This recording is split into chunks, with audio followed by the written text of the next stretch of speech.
When we gave it a little help, it went, oh, good, thanks. I'm going to have a nap now. Yeah, and it really did. So then I had to go way up. Wow. But what we find is, if you have all of these symptoms, the other way that you can look is take your temperature just various times per day when you're not sick.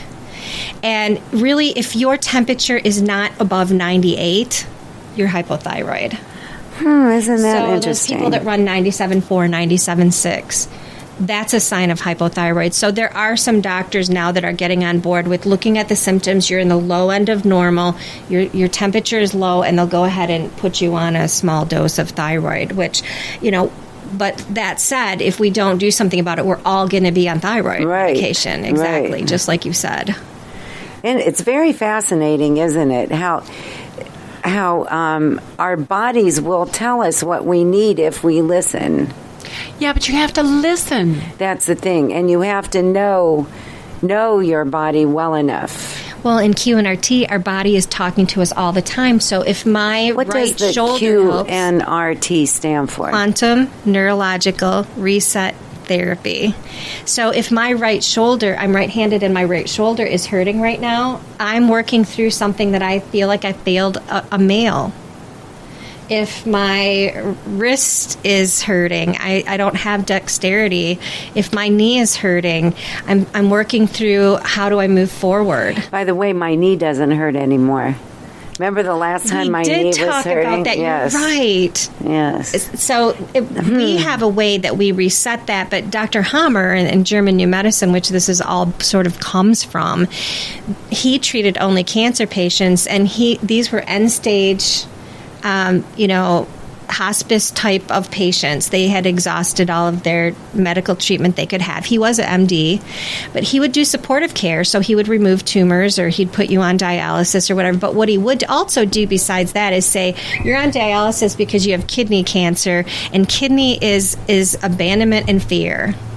And so when in your life, and he talked to them about that, and he'd say, if we can support your body through this crisis, it will go away on its own. And he's still alive today, and to date, the claim is that he has treated over 44,000 end-stage cancer patients, and he has a 94% cure rate of terminally ill cancer patients. What's his name again? Ryke, R-Y-K-E, Hammer, M-H-A-M-E-R. And he formed what's called German New Medicine.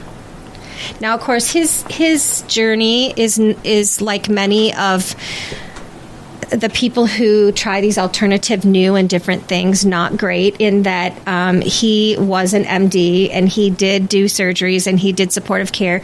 However, he was eventually stripped of his MD for not practicing properly in Germany. He is currently, last I heard, was in exile in Switzerland. His classes are being taught pretty much all around the world. They're not taught in the U.S., but they are taught in Canada. And Mexico, aren't they? I'm not sure. Probably. I know they're not here. I know that the closest place that we could go take classes is in Canada. Wow, isn't that amazing? Yeah. So he didn't follow protocol. Right. I hate protocol. Right. And so Wow. his whole premise really is that a cancer is just the ultimate healing crisis. So there's phases that our cells go through. So he studied this. When we have a conflict, then the associated tissue, the cells in that tissue will kind of recede and shrink. Mm-hmm. Your hands will be cold, right? And then there's a period where you just are like that and it's open. Mm-hmm. And so say you had lost somebody. So there's a period of time where you're just trying to deal with it. But then there's something called epicrisis where it's really time. You're kind of ready to close this down. And epicrisis you can kind of pick out in people because they tend to be completely ready for change. And they're obsessed kind of a little bit with putting it to bed, so to speak, or having just take it away. Yeah. Mm-hmm. And then once they move through epicrisis, when you enter healing 1, that's where you get your tumors. Then you have a proliferation, a swelling of cells and things like that, and you can get atypical cells. Mm-hmm. But then when you go into healing 2, everything recedes and returns back to normal. So his whole premise is let's support you through healing 1. and keep you alive to healing too, and your body will go back to normal. And this is similar to Johns Hopkins now saying that we have a number of cancers that come and go we probably never know about. And it's that same sort of and his studies right now, at least his theory is like when we look at microbes in the body, because microbes it's like the body is divinely made to clear all of this garbage that we come in contact with, but for some reason, you'll scan somebody and, they have parasites, right?